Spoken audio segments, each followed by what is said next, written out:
స్తోత్రాలు. కూడి వచ్చినటువంటి సంఘ బిడ్డలందరికీ ప్రత్యేకమైన వందనాలు తెలియజేస్తా ఉన్నాను. మరి ఈ సంవత్సరంలో ఈ చివరి పునరుద్ధానము రోజు మనం దేవుణ్ణి ఆరాధించబద్దులమై ఉన్నాం. యేసు ప్రభువారు దేవుడు, ఆరాధనలకు యోగ్యుడు అన్న సత్యాన్ని, వాక్యాన్ని ఈరోజు మనం ధ్యానం చేయబోతా ఉన్నాం. మరి దేవదూతలు వచ్చి ఆరాధించారు అంటే కారణం ఆయన దేవుడనే కదా. జ్ఞానులైన వారు వచ్చి వారు కూడా ఆరాధించారు కదా. మనం క్రిస్మస్ రోజు జ్ఞాపకం చేసుకున్నాం. వారి జ్ఞానుల గురించి అందరూ రాలేదు, కొంతమంది. అయితే ఈరోజు దేవుడిచ్చిన తలంపును బట్టి కొన్ని విషయాలు, జ్ఞానుల గురించి, ఆరాధన గురించి కొన్ని విషయాలు మనం ధ్యానం చేద్దాం. మత్తయి సువార్త 2వ అధ్యాయము 2వ వచనం.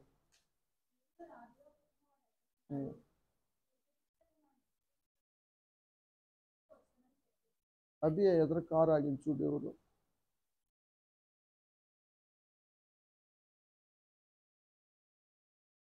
ఓకే. చలమల నాగేశ్వరరావులే కారు వేసుకొచ్చాడు. రైట్, అర్థమైంది. చదువమ్మ.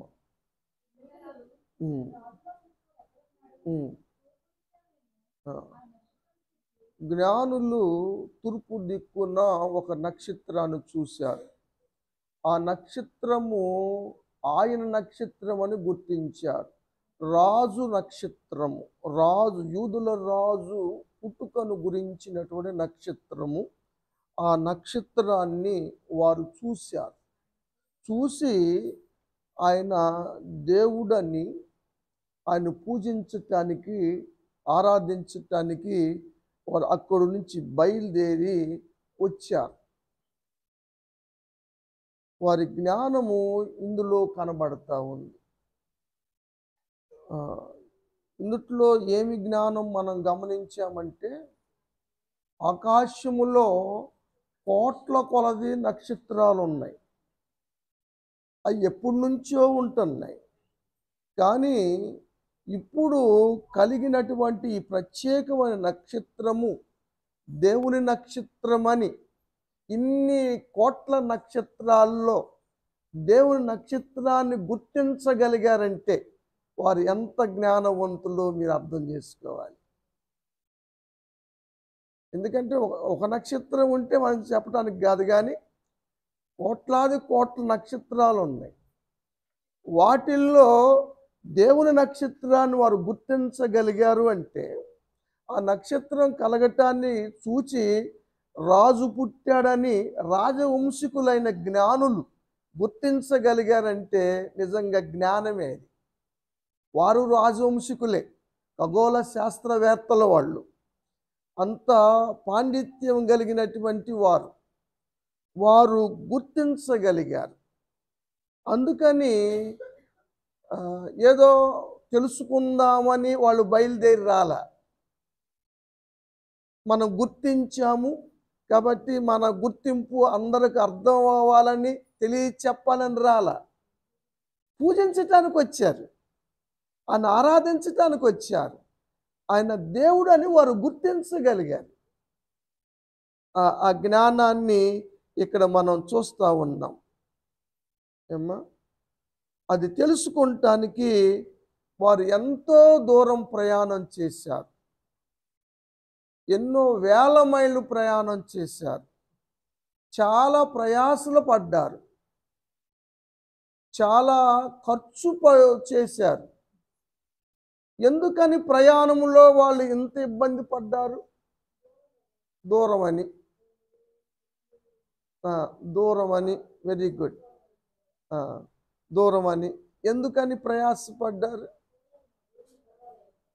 దేవుని చూడటానికి. ప్రయాణం గురించి, ప్రయాణములో ఎందుకని రిస్క్ పడ్డారు?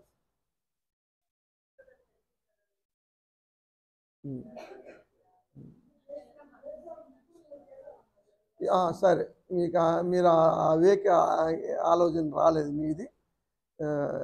అదేమిటంటే వారు ప్రయాణం ఎలా సాగింది?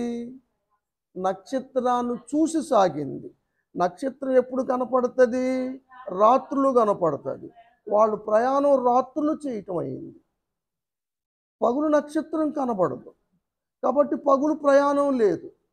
రాత్రులు ప్రయాణం ఎంత రిస్క్తో కూడిందో మీకు అర్థమై ఉంటుంది. కాబట్టి ఆ నక్షత్రాన్ని చూసుకుంటా రాత్రులు, మరి ఎంత జ్ఞానం ఉంటే నక్షత్రాన్ని చూసి వారు ప్రయాణం సాగించగలిగారు? నక్షత్రం కదులుతూ ఉంటే వారు ప్రయాణం సాగుతూ ఉంది. మళ్ళీ రాత్రి తెల్లారింది, నక్షత్రం కనపడదు, ప్రయాణం ఆగిపోయింది. ఇది నేను చూసినప్పుడు నాకు అనిపించింది, ఇశ్రాయేలీలు ప్రయాణం ఎట్ట సాగిందంటే మేఘస్తంభం దిగితే అలాగే ప్రయాణం ఆగిపోయేది, మేఘం లేచి వెళ్ళిపోతే ప్రయాణం సాగింది. ఆ విధంగా సాగింది కదా. నిజంగా ఎంత ప్రయాసపడ్డారు. రాత్రులు ఎంత ప్రయాణం చేయటం అంటే సామాన్యమైన విషయం కాదు. నిజంగా రాత్రులు ప్రయాణము వాళ్ళు చేశారు. వేల కొలది మైళ్ళు వాళ్ళు ప్రయాణం చేసినట్లుగా మనం చూస్తూ ఉన్నాం. చూసి అక్కడ యెరూషలేముకు వచ్చారు. వాళ్ళు అంత ప్రయాణము చేసి యెరూషలేముకు వచ్చారు. దాదాపు దగ్గరలోకి వచ్చారు. యెరూషలేములో ఉన్న ప్రజలకు అర్థం కాలేదు. యెరూషలేము ప్రజలు గుర్తించలేకపోయారు. యెరూషలేములో ఉన్న యోధా జనాంగం కూడా వారి కొరకు పుట్టిన రాజును గుర్తించలేకపోయారు. కానీ ఎక్కడో ఉన్నటువంటి జ్ఞానులు గుర్తించగలిగారు కదండి. ఎంత గొప్ప విషయమో. ఏ రోజు రాజుని అడిగారు. ఐగుప్తీయులు వారికి రాజు వస్తే ఏ రాజు వచ్చినా అడి పేరు ఫరో. అదేవిధంగా రోమీయులకి రాజు పరిపాలన చేసేవారిని ఏ రోజు అంటారు. అంటే యేసు ప్రభువు వారు పుట్టినప్పుడు ఉన్న ఏ రోజు మహా ఏ రోజు, ఈయనకి స్పెషల్ ఉంది. ఆయన అడిగారు, యూదుల రాజుగా పుట్టినవాడు ఎక్కడండి? మేము ఆయన నక్షత్రాన్ని చూసాం కదా, ఆ నక్షత్రం ఆయింది కదా. ఇన్ని నక్షత్రాలు సృష్టికర్త ఆయన అయినప్పటికీ ఇది ఆయన జన్మను తెలియజేసే నక్షత్రము, ఆయన పుట్టుకను తెలియజేసే నక్షత్రము కదా. కాబట్టి ఆయన నక్షత్రాన్ని మేము చూసాం, దాన్ని బట్టి ప్రయాణం చేసి ఇడదాకా వచ్చాం, ఎక్కడండి అని అడిగారు. ఆయన కలవరం వచ్చింది. వీళ్ళకేమో భక్తిభావం పుట్టుకొచ్చింది, రాజుకేమో కలవరం పుట్టుకొచ్చింది. ఎందుకంటే యూదులు రాజు అన్నారుగా, పోటీ అని కలవరం పడ్డాడు. అందుకనే గ్రంథాలు తెప్పించారు, శాస్త్రాలు అన్నీ తెప్పించారు, శాస్త్రులు పరిచయలు పిలిపించారు, గ్రంథాలన్నీ పరిశీలన చేశారు. యేసుప్రభువు వారు పుట్టక ముందే యేసుప్రభువు వారు పుట్టుకున్న గురించి, ఎక్కడ పుడతాడని, ఎవరికి పుడతాడని అన్ని విషయాలు రాయబడి ఉన్నాయి. ఏ మానవుడి గురించి రాయబడి ఉంటాయి ఇలాగా అని? దేవుడు కాబట్టి ఆయన పుట్టక ముందు 700 సంవత్సరాల పూర్వము చిన్న ప్రవక్త అయిన మీకా గారు రాశాడు, బెత్లెహేములో పుడతాడని. అది వారు చదివారు, వినిపించారు, రాజుకు తెలియచేశారు. మరి వీళ్ళలాగా అనిపించాలిగా ఆయనకి కూడా, పూజించాలని అనిపించాలి ఆయనకి. ఆయన అంటాడు, మీరు వెళ్ళండి, మీరు చూడండి, మీరు ఆరాధించండి, మీరు పూజించిన తర్వాత మళ్ళీ నా దగ్గరకు వచ్చి చెప్పండి, అప్పుడు నేను వస్తా. ఎందుకు? ఆరాధించటానికి కాదు అని కపటముతో ఆయన చెప్పాడు. ఇప్పుడు మరి ఏంటి పరిస్థితి? కొంతమంది ఏమో 12 మంది అని, కొంతమంది ఏమో 5గురు అని, కానీ అర్పించిన అర్పణలను బట్టి 3 అని బైబుల్ పండితులు చెబుతూ ఉన్నారు. ఒక్కొక్కళ్ళు ఒక దేశానికి సంబంధించిన వారని, షాబా దేశం వారు కొందరని, తర్షీషు నుంచి వచ్చిన జ్ఞానులు అని, ఐగుప్తు దేశపు జ్ఞానులు కొంతమంది ఉన్నారని, ఇలా ఒక్కొక్కళ్ళు ఉన్నాయి. ఇవి కూడా ప్రవచనాలు ఉన్నాయి. వాటి గురించి కూడా వీలైతే 2 మాటలు చెప్తాను. రాజులు వచ్చి ఏ విధంగా ఆయన దర్శిస్తారు, కానుకలు ఇస్తారన్నది ప్రవచనం ఉంది. ఏ దేశం నుంచి వస్తారన్నది కూడా ప్రవచనం ఉంది. అది కూడా యెషయా ప్రవక్త గారే ప్రవచించాడు. అవి ఇవన్నీ ప్రవచనానుసారంగా యేసు ప్రభువారి జన్మ తాత్కాలికం కాదు. అది ఎంతో ప్రణాళికాబద్ధం, ఎంతగానో ప్రణాళికంగా చేయబడినటువంటి జన్మ. అది దేవుడు కాబట్టి ఇవన్నీ జరిగినట్లుగా లేఖనాలు మనకు తెలియచేయబడతా ఉన్నాయి. ఇప్పుడు ఏమి చేయాలి అన్న ఆలోచనలో జ్ఞానులుంటే పగులు గడిచిపోయింది, రాత్రి వచ్చింది, మరలా నక్షత్రం కనబడింది. అప్పుడు ఆనందం వేసింది వాళ్ళకి. చూసినప్పుడు అత్యానంద భరితులు అవ్వాల, నక్షత్రాన్ని గుర్తించినప్పుడు అత్యానంద భరితులు అవ్వాల.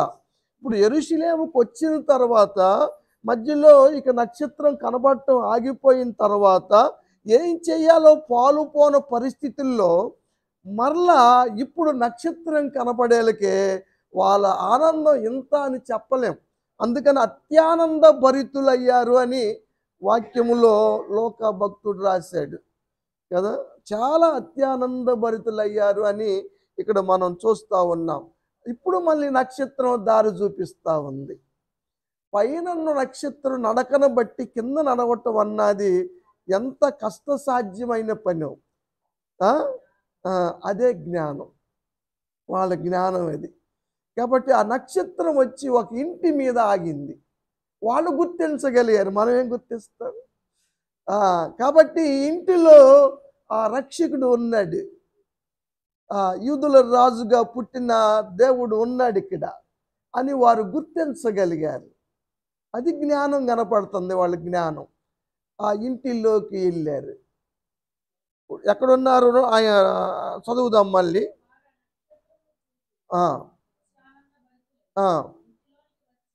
ఇప్పుడు 9 చదువు, 10 చదువుతున్నావు, 9 కూడా చదువు.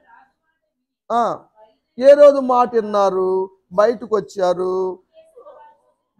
ఆ దేశంలో ఉన్నప్పుడు కనబడ్డ నక్షత్రము మరలా కనపడి ఆ శిశువు ఉన్న చోటికి వారికి దారి చూపించింది. ఆ ఇంటి దగ్గర ఆగిపోయింది, ఇక్కడ ఉన్నాడని. ఇప్పుడు యేసు ప్రభువారు పశువుల పాకలో లేరు, పశువుల తొట్టెలో లేరు. ఇప్పుడు ఎక్కడున్న అంటే ఇది క్రిస్మస్ రోజు కాదు. జ్ఞానులు యేసు ప్రభువారిని దర్శించిన రోజు క్రిస్మస్ కాదు. క్రిస్మస్ రోజు ఏడున్నారు? పశువుల పాకలో ఉన్నారు యేసు ప్రభువారు. ఇప్పుడు పశువుల పాకలో లేరు, ఇప్పుడు ఏడున్నారు? ఇంటిలో ఉన్నారు. అంటే రోజులు గడిచినాయి. ఎన్ని రోజులు అంటారు? ఎట్ట చెప్పగలిగాను? Very good, good good Shyamala, good, నిజం. 2వ అధ్యాయం మత్తయి సువార్త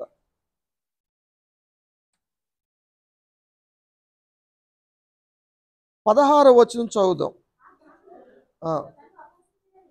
ఏం జరిగిందంటే వీళ్ళు ఇక్కడ ఇంకో సంఘటన జరిగింది. అదేమిటంటే మరియమ్మను చూశారు, యేసు ప్రభువాను చూశారు. ఆయన శిశువుడే, పిల్లవాడే, బాలుడే. అయినా కూడా మేము ఎంత జ్ఞానులం, మేము రాజవంశికులు అని అనుకోలే. వారు ఆయన ఆరాధించారు.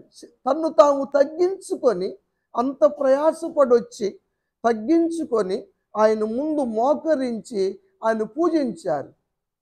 మరియమ్మను పూజించలేదు, వాళ్ళు దేవుణ్ణి పూజించారు, దేవునిగా చూస్తున్నారు. సుమియోను కూడా యేసు ప్రభువుని ఎత్తుకున్నప్పుడు ఏం చూశాడు?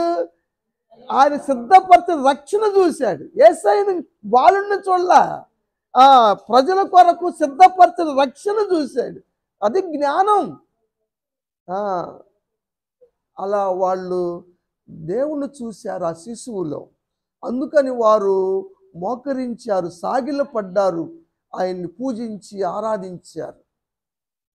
ఇందుట్లో కూడా వారి జ్ఞానం కనపడుతుంది. ఇంకో మాట చెప్పాలంటే కోట్ల కొలది నక్షత్రాల్లో దేవుని నక్షత్రాన్ని గుర్తించినట్లుగానే కోట్ల కొలది దేవుళ్ళలో నిజమైన దేవుణ్ణి గుర్తించగలిగారు. దేవునికి స్తోత్రం. అది జ్ఞానం కదా. కోట్ల మంది దేవుళ్ళు అనబడే వాళ్ళు ఉన్నప్పటికీ కూడా వాళ్ళని ఎవరిని ఆరాధించుకోకుండా వచ్చి యేసు ప్రభువుని ఆరాధించారు అంటే వాళ్ళ జ్ఞానం గురించి మీరు ఆలోచించేయండి. ఎంత జ్ఞానం చూపించారో వాళ్ళు. ఇక ఆరాధించారు, పెట్టిలిప్పారు, వారు కానుకలు సమర్పించారు. నేను దాని వివరం తర్వాత చెప్తాను. ఇప్పుడు మనం 2 సంవత్సరాలు శ్యామల చెప్పిన దాన్ని మనం పరిశీలిస్తున్నాం. మత్తయి సువార్త 2వ అధ్యాయం 16వ వచనంలోకి వెళ్ళే ముందు ఏం జరిగిందంటే, వాళ్ళు బయటికి వెళ్ళిన తర్వాత మరలా వాళ్ళకి దేవుని దూత ప్రత్యక్షమయ్యాడు. దేవుడు దూతను పంపాడు. దూత చెప్పాడు ఈసారి జ్ఞానులకి, మీరు ఏ రోజు దగ్గరికి వెళ్ళొద్దు. చదువమ్మా, మాట ఉంది. ప్రభు దూత స్వప్నమందు, అది కాదు, ఏ రోజు దగ్గరికి వెళ్ళవద్దని స్వప్నమందు వారికి తెలియచేయబడినప్పుడు వాళ్ళు వేరే మార్గమున వారు తమ దేశానికి తిరిగి వెళ్ళారు. ఏంటిరా వాళ్ళు రాలేదు ఇంకా, ఏంటిరా అని అడిగితే వారు వెళ్ళిపోయిన సంగతి తెలిసిపోయింది. అప్పుడు జ్ఞానులు ఏ రోజుకు చెప్పిన కాలాన్ని లెక్కించాడు. అక్కడ రాశాడు అన్నమాట. ఏ రోజు గ్రహించి జ్ఞానుల వల్ల వివరంగా తెలుసుకున్న కాలాన్ని లెక్కించి 2 సంవత్సరముల లోపు ఉన్న వారిని అందరినీ కూడా హతం చేయమని చెప్పాడు. అంటే ఇప్పుడు జ్ఞానులు వచ్చింది 2 సంవత్సరాలు ప్రయాణం చేసి వచ్చారు. క్రిస్మస్ రోజు రాలా వాళ్ళే. 2 సంవత్సరాల తర్వాత యేసు ప్రభువు దగ్గరికి వచ్చారు. అప్పుడు ఆరాధించారు. 2 సంవత్సరాలు ప్రయాసపడి ప్రయాణం చేసి దేవుణ్ణి ఆరాధించాలని ఉద్దేశముతో వాళ్ళు వచ్చారు. క్రిస్మస్ రోజు కాదు, జరిగిన సంఘటన కాదు ఇది.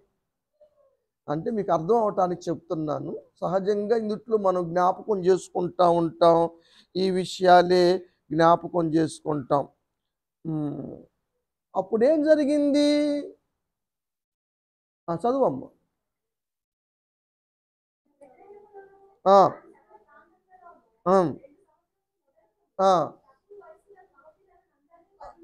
ఈ లెక్క ఎలా తెలిసిందంటే జ్ఞానులు చెప్పిన దాన్ని బట్టి. అందుకని 2 సంవత్సరాలు మొదలుకొని కిందకున్న వాళ్ళని, పైకున్న వాళ్ళు అవసరం లేదు. 2 సంవత్సరాలు మొదలుకొని లోపున్న వాళ్ళని హతం చేయమన్నాడు. ఇది కూడా ప్రవచనమే. ఇది కూడా ఇర్మియా గారు ఎక్కడ చెప్పాడు? ఏ అధ్యాయాలు చెప్పాడు ఇర్మియా? 31:15. మీరు రాసుకున్నారు అక్కడ. Very good.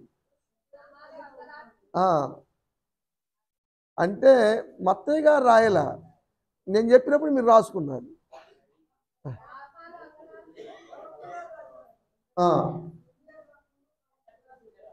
ఇర్మియా ప్రవక్త రాశాడని చెప్పాడు కానీ రిఫరెన్స్ రాయలా. రిఫరెన్స్ 31:15. రామాలో అంగలార్పు, మహారోదన ధ్వని. మరి రాహేల్ అన్నాడేంటి? రాహేల్ అవును, వంశావళిని బట్టి యూదుల వంశావళి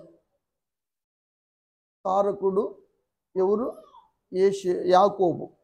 యాకోబు ప్రేమించిన భార్య రాహేల్. కాబట్టి ఆ వంశావళిని బట్టి వారి వంశముల్లో ఈ అంగలార్పు జరుగుతుంది అని.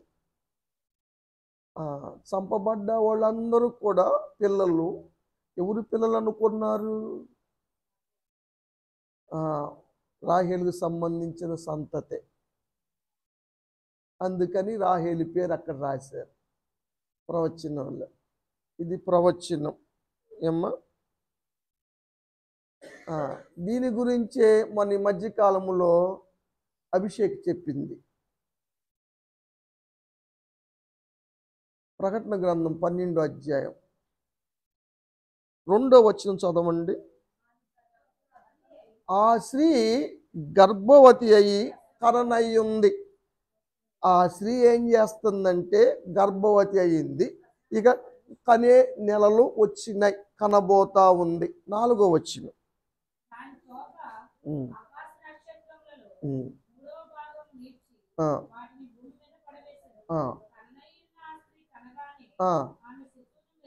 అదిగో అక్కడ మహాసర్పం ఉందే, ఘట సర్పం. ఆ స్త్రీ కనబోయే బిడ్డను మింగేయటానికి అది రెడీగా ఉంది. అది ఏ రోజులో ప్రవేశించి ఏ రోజు ద్వారాగా ఆ స్త్రీ అయిన కన్య మరియ కనబోయే బిడ్డను మింగివేయటానికి సిద్ధంగా ఉంది.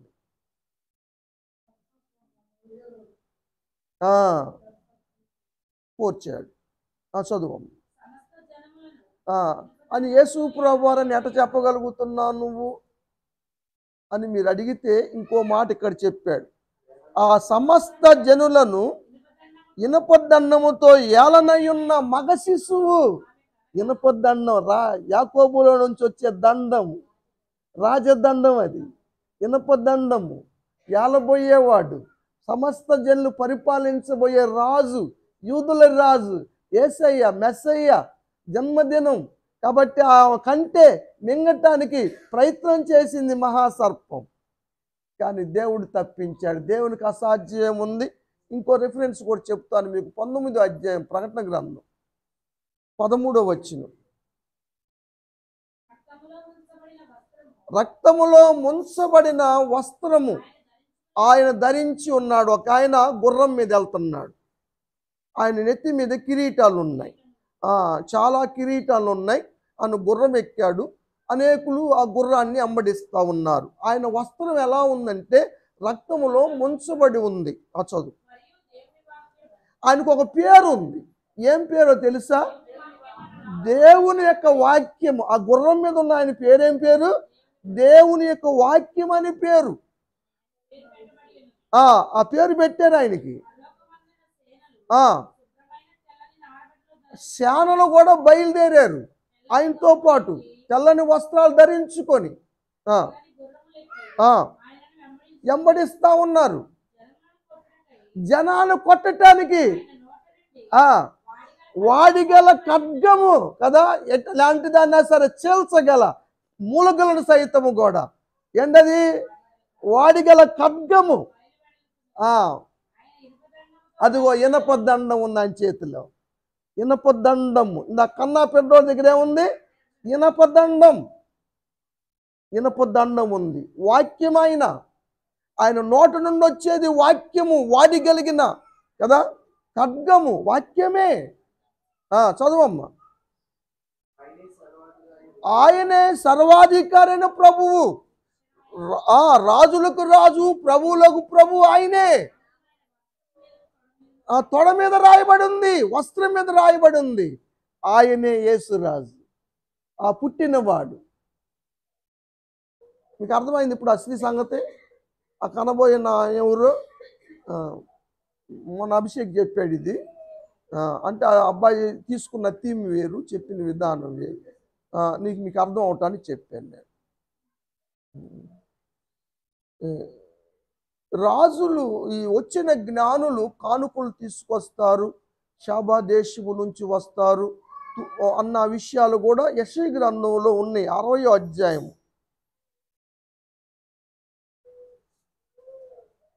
16 చూడరు.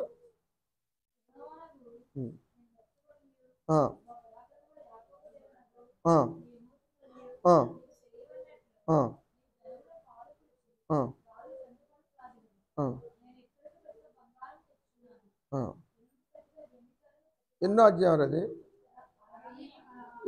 యెషయా గ్రంథమేనా? యెషయా 66 చదువు. ఇది 6. ఒంటెల సమూహములు మిద్యాను నుంచి షాబా దేశము నుంచి వచ్చినాయి.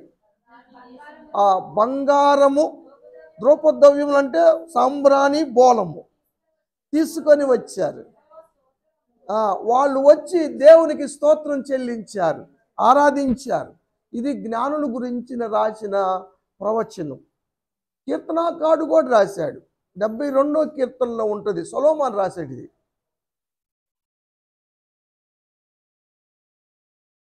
10వ వచనం.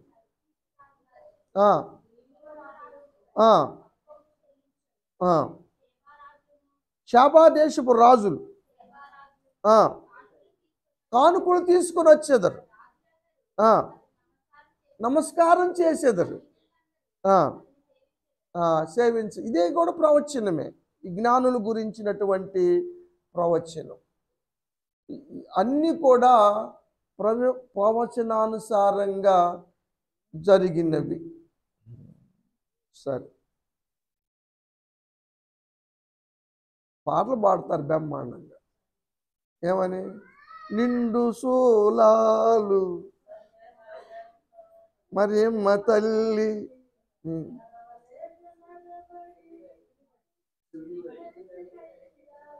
చల్లగాలిలు కదా. మరియమ్మ ఉండాలరా మీరు, మరియమ్మలుగా ఉండాలరా.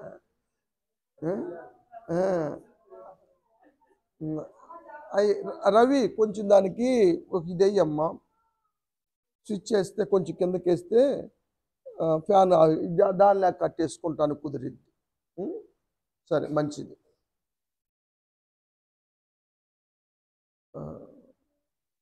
ఇవన్నీ కూడా యేసు ప్రభువారు గురించినటువంటి విషయాలుగా మనం చూస్తాం. 96 కీర్తనలో ఒక మాట చూద్దాం, 4వ వచనం.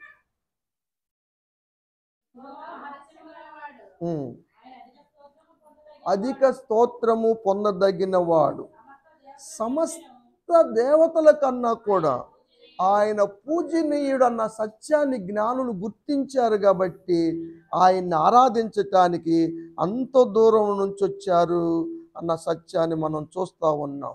దేవదూతలు కూడా ఆరాధించారు, స్తోత్రాలు చెల్లించారు. ఆ విషయాన్ని మనం చూసాం. సమరయులు కూడా గుర్తించారు ఆయన లోకరక్షకుడని కదా. 4వ అధ్యాయం యోహాను సువార్తలో ఉంది, 42వ వచనములో ఉంటుంది.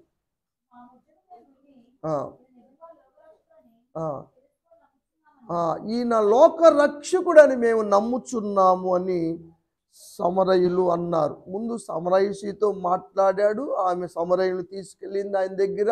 వాళ్ళు ఉండమని అడిగారు, ఆయన మాటలు విన్నారు, ఆయన చూశారు, తెలుసుకున్నారు.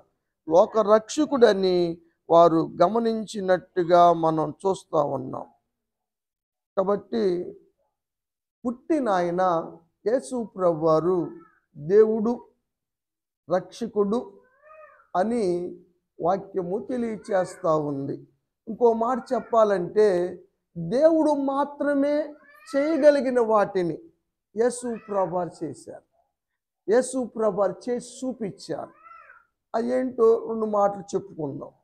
ఒకటి ఏమిటంటే, పాపములు క్షమించేది దేవుడు మాత్రమే. పక్షవాయు రోగి వచ్చినప్పుడు, తీసుకొచ్చినప్పుడు నీ పాపములు క్షమించబడ్డాయి, మార్కు సువార్త 2లో ఉంటుంది. ఇది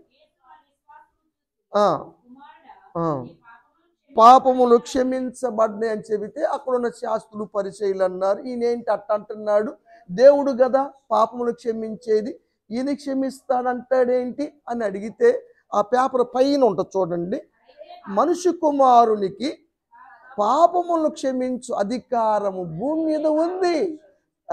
భూమి మీద ఎవరికి ఉందంటే అధికారం యేసయ్యకే ఉంది. ఆయన మనుష్య కుమారుడుగా పుట్టాడు. ఆయనకి మాత్రమే పాపములు క్షమించే అధికారం ఉంది, ఎందుకంటే ఆయన దేవుడు కాబట్టి. అందుకనే మరి పాపాత్మురాలైన స్త్రీ యొక్క విస్తారమైన పాపాలు ఆయన క్షమించగలిగాడు. నీ పాపములు నా పాపములు కూడా క్షమించాడు, తన రక్తాన్ని చిందించి. అదే మన స్లోగనం, యేసు రక్తం ప్రతి పాపము నుండి. ఎవరి రక్తము కూడా పాపా నుంచి క్షమించలేదు. యేసు రక్తమే. ఎందుకంటే ఆయన దేవుడు కాబట్టి. ఇంకా దురాత్మలపై అధికారాన్ని చూపించాడు యేసు ప్రభువారు.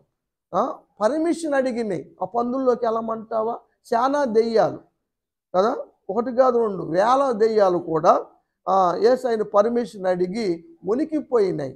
మమ్మల్ని నరకానికి పంపించొద్దని అడిగినాయి. పందుల్లోకి వెళ్తా మమ్మల్ని నశింపు చేయొద్దా అని బతిమిలాడిని కదా.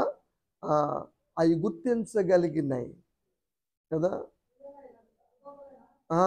దురాత్మలే. అవును. కాబట్టి అవి దాటి మీద కూడా యేసు ప్రభువారు అధికారం చూపించారు. జీవరాశుల మీద కూడా అధికారం చూపించాడు. మీ బోధకుడు పన్ను కట్టడా అని పేతురుని అడిగితే పేతురుతో చెప్తాడు యేసు ప్రభువారు, నువ్వు వెళ్ళి గాలం వెయ్యి, నీకు చేప పడుతుంది. ఆ చేప కడుపుల్లో షెకేము ఉంటుంది. పన్నెంత? అరశకేమే. కాబట్టి నాకు అరశకేము, నీకు అరశకేము, షెకేము కట్టు పోయి అని యేసు ప్రభువారు చెప్పాడు పేతురికి.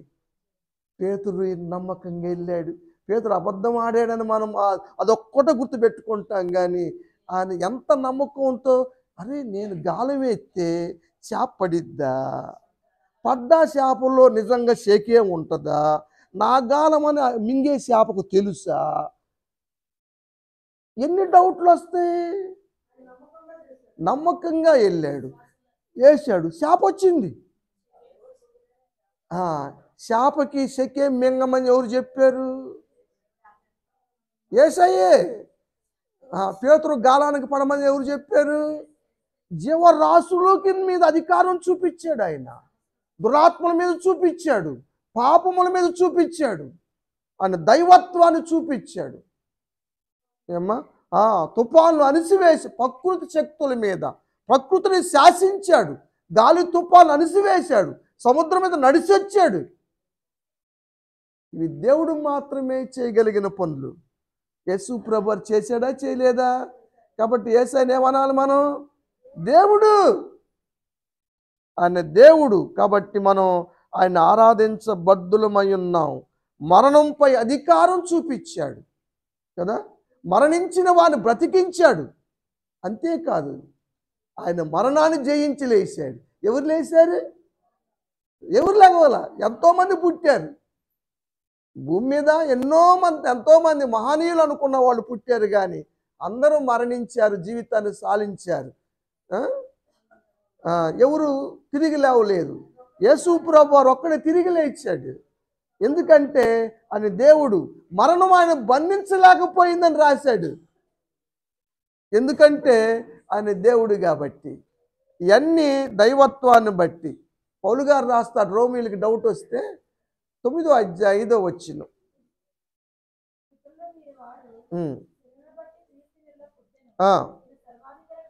ఈ పుట్టిన యేసు ప్రభువారు సర్వాధికారి అయిన దేవుడు, నిరంతరము స్తోత్రార్హుడు. దేవుడు మాత్రమే అర్హుడు.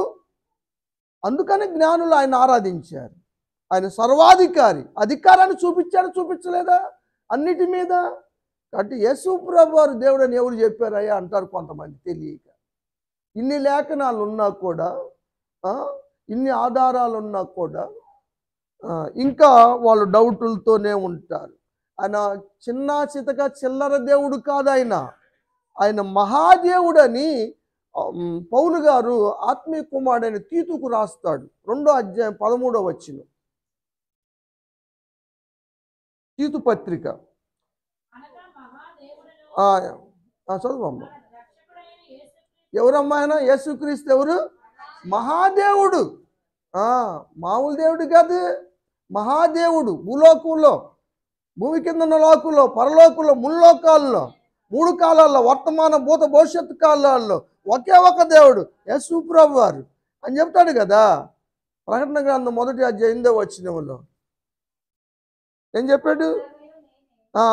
అల్ఫా ఒమేగా నేనే, ఆది అంతము నేనే, వర్తమాన భూత భవిష్యత్తు కాలముల్లో ఉండు దేవుడిని నేనే అని సర్వాధికారైన ప్రభువు. ఏ ప్రభువు? యేసు ప్రభువారు చెప్పారు, సెలవిచ్చారు. సర్వాధికారి ఆయన. అన్ని కాలానికి ఒక దేవుడు, యుగానికి ఒక దేవుడు ఉండరు. ఒకే దేవుడు. ఆయన యేసు ప్రభువారని జ్ఞానులు గుర్తించారు, దూతలు వచ్చి ఆరాధించారు. ఆ? కాబట్టి మనం శిష్యులు కూడా ఆరాధించారు. మత్తయి సువార్త 14వ అధ్యాయంలో చూస్తాం, 32వ వచనం. ఆ, ఆ, ఆ.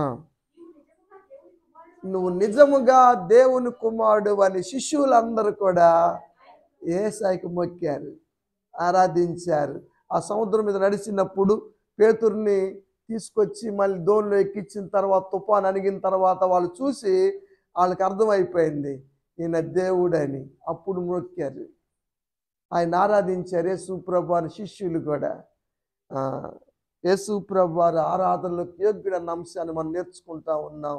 కాబట్టి వాళ్ళు అర్పించిన కానుకల విషయాలు కూడా చెప్పి నేను ముగిస్తాను. బంగారము వాళ్ళు అర్పించింది, బంగారము మెటల్స్లో అన్నిట్లో కూడా రాజరికాన్ని తెలియచేస్తుంది బంగారం. అంత మాత్రమే కాదు, ఆ పుట్టిన ఆయన రాజు. రాజు అంటే ఏముంది? ఆయనకి రాజుకి ఏముంటుంది? కిరీటం ఉంటుంది, అధికారం ఉంటుంది. ఏముంటుంది చెప్పండి? రాజ్యం ఉంటుంది. రాజ్యం లేకుండా రాజు ఎట్ట అవుతాడు రా? మామూలు రాజ్యం కాదు, ఆయన బంగారు రాజ్యానికి రాజు. ఆయన వీధులు కూడా బంగారంగా ఉంటాయి. అందుకని బంగారాన్ని ఇచ్చారు జ్ఞానులు. దేవునికి స్తోత్రం. ఆయన పరలోకపు రాజు, పరలోకపు దేవుడని, బంగారు రాజ్యానికే రాజు అని బంగారాన్ని ఇచ్చారు. తర్వాత ఏమిచ్చారు? సాంబ్రాణి ఇచ్చారు. సాంబ్రాణి అని గుర్తు యాజకత్వానికి. ఈయన ప్రధాన యాజకుడు, మామూలు యాజకుడు కాదు. సాంబ్రాణి వేసేది మామూలు యాజకుడు కాదు. ఎబ్రీ పత్రిక 4వ అధ్యాయం 14వ వచనం చదువుదాం. ఆకాశ మండలంగా చూస్తాను. పునరుద్ధరణ అయిన తర్వాత ఎటు వెళ్ళాడు? ఆకాశ మండలంగా వెళ్ళారు. గొప్ప ప్రధాన యాజకుడు మనకున్నాడు. దేవునికి స్తోత్రం. ఆ సత్యాన్ని వాళ్ళు అప్పుడే గమనించగలిగారు, గుర్తించగలిగారు. అందుకే వాళ్ళు జ్ఞానులు అయ్యారు కదా. ప్రధాన యాజకుడు యేసు ప్రభువారు. 7:26 కూడా చదువుదాం, అక్కడికి వెళ్ళాం కాబట్టి. ఆయన ఎలాంటి వాడు? పవిత్రుడు, ఏ దోషము లేనివాడు, నిష్కలంకుడు, పాపుల్లో చేరనివాడు, ప్రత్యేకమైన వాడు, ఆకాశ మండలము కన్నా ఎచ్చైన వాడు. ఆయన ప్రధాన యాజకుడు, మామూలు ప్రధాన యాజకుడు కాదు, భూలోక సంబంధమైన ప్రధాన యాజకుడు కాదు. ఈ యాజకులు 10 సంవత్సరం వెళ్తారు మందిరంలోకి, అలా రక్తంతో ప్రోక్షణ చేస్తారు, జంతు రక్తముతో. కానీ యేసయ్య అలా చేయలా, తన స్వరక్తముతో చేశాడు. ఒకసారి ప్రాయశ్చిత్తం చేశాడు. 9వ అధ్యాయం అనుకుంటా చూడండి, ఎబ్రీ పత్రికలో అంటాడు. ఒక మాట చూద్దాం, 11వ వచనం.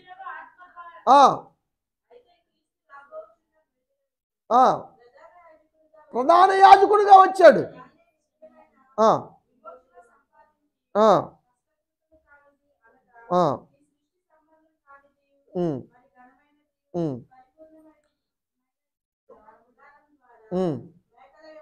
మేకల రక్తం కాదు,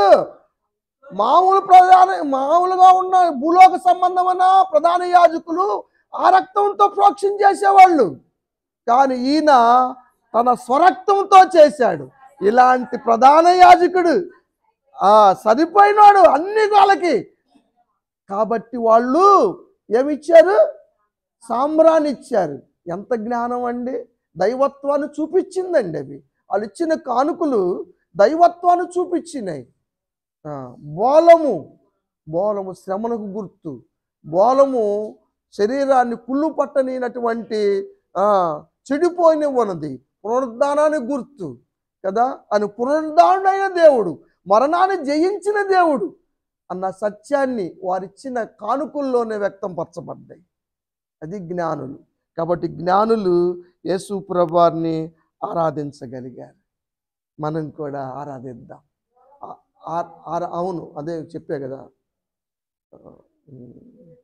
దావీదు చెప్పింది తన గురించి కాదు. 16వ అధ్యాయంలో చెప్పింది కీర్తనలో, దావీదు శరీరం కుళ్ళు పట్టిపోయింది, కానీ దావీదు ప్రవచించింది యేసు ప్రభువారి గురించి.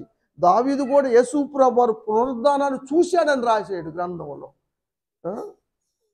జ్ఞానులు కూడా ఆయన యొక్క పునరుద్ధానాన్ని గమనించారు కాబట్టి బోళం సమర్పించారు. ఆ కానుకల్లోనే యేసయ్య దేవుడని, దైవత్వం గలవాడని, ఆరాధనకు యోగ్యుడని, అర్హుడని తెలియచేయబడతా ఉంది. కాబట్టి అంతగా జ్ఞానం నిజంగా. కాబట్టి మనం కూడా దేవుణ్ణి ఆరాధిద్దాం. ఈ సంవత్సరం అంతా కూడా దేవుడు మన పట్ల దేవుని కార్యాలు మన పట్ల చూపించాడు, మనం కూడా పొందుకున్నాం. కాబట్టి ఆయన ఆరాధిద్దాం. అందరం లేచి